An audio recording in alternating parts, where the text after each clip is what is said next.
Demain nous appartient, spoilé, 2 points. Samuel est toujours en difficulté pour lui-même. Alors que la police suspecte Paul d'être l'auteur de la fusillade au Haras, un nouveau drame va secouer Samuel, dans Demain nous appartient d'ici août 2022 sur TF1. En ce mois de juillet 2022, Demain nous appartient a développé une nouvelle intrigue dramatique en Access Prime sur TF1. Samuel a vu son destin basculer, avec Victoire, en héritant du haras de sa tante, Solange Garcia. Le haras de Samuel a été le théâtre d'une fusillade, le lundi 25 juillet. Un mystérieux individu a fait feu sur un groupe de promeneurs, auquel avaient pris part Victoire, Soraya, et Anne-Marie. Des blessés sont à déplorer. Dans les prochains épisodes de Demain nous appartient, la police suspecte Paul d'être l'auteur de cette fusillade.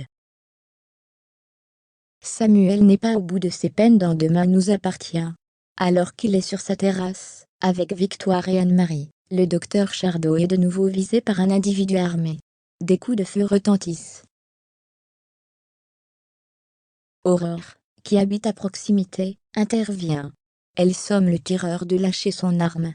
Victoire, quant à elle, s'attelle à rassurer Anne-Marie, sous le choc. Cette intrigue dramatique autour de Samuel s'avertit, elle bénéfique pour TF1. La chaîne privée a proposé un nouvel épisode inédit de Demain nous appartient le lundi 25 juillet en Access Prime Time. La série d'Ingrid Chauvin a mobilisé la présence de 2,59 millions de téléspectateurs entre 19h14 et 19h49.